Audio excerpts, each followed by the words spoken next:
Winter is coming. Really? Really?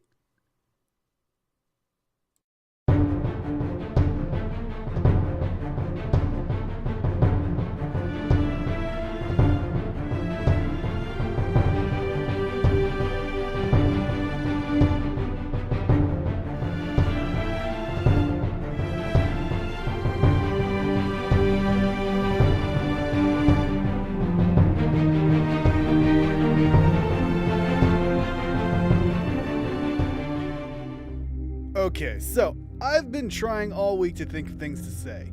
This video is probably going to be pretty short because I can't find much worth saying. I mean, there's a lot that can be said, but I can't find much that really needs to be said.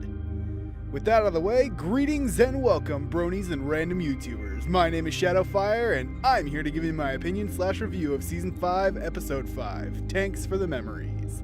With this episode, we are finally back to winter in Equestria. That's right! From the perspective of the ponies that we've been watching for years now, only maybe a year and a half has passed since Season 1. A lot has happened in that short amount of time, and some of it out of seasonal order, which made the timeline very hard to follow at times. I hope they revisit Nightmare Night and Winter Wrap-Up eventually. We had another running of the leaves, though only for a few seconds, so that seasonal event wasn't made a big deal this time, and I'm okay with that. But major holiday things should be revisited. So, this episode was about Rainbow trying to stop Winter so that Tank wouldn't have to hibernate. I don't really have much to say about this episode. It's a story about coping with loss, which is only made a bit weak because it's not really loss as much as it is a couple months of separation.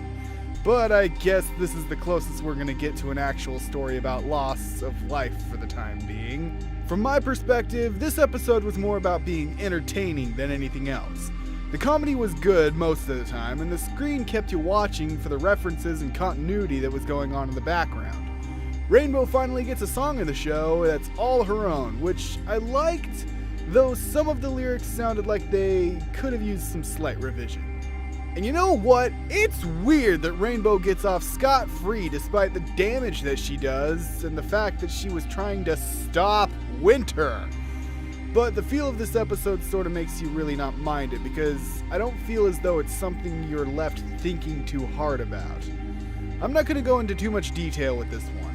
It's not that I didn't like it, because I enjoyed it for the most part, but I have no analytical interest in it for some reason. This one just seems like one to watch and for the most part really not think about. So rather than picking it apart, I'm just going to get the grades out there. The three this time were kid-friendly showcase of a story of loss, comedy, and entertainment. The first one gets a C. On some levels, you empathize with Rainbow, but on most others, you feel that she's completely overreacting and it would just be really hard to watch without the entertainment factor.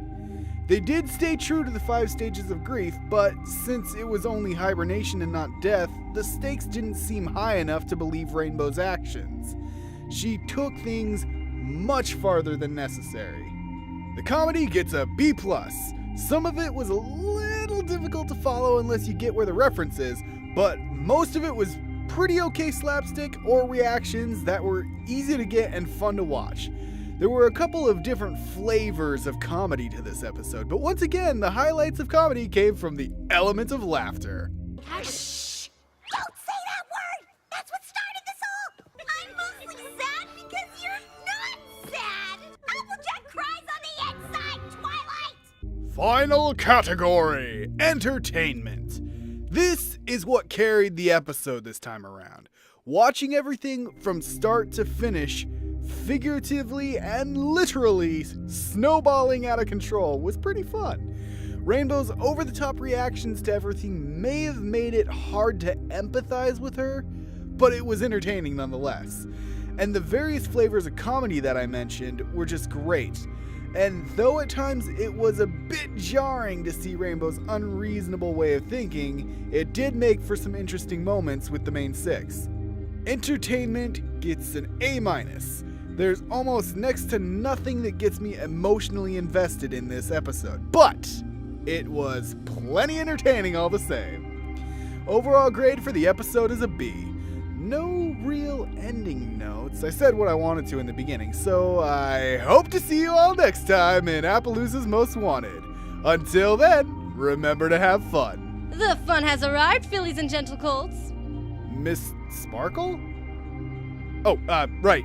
Bye! Now, what can I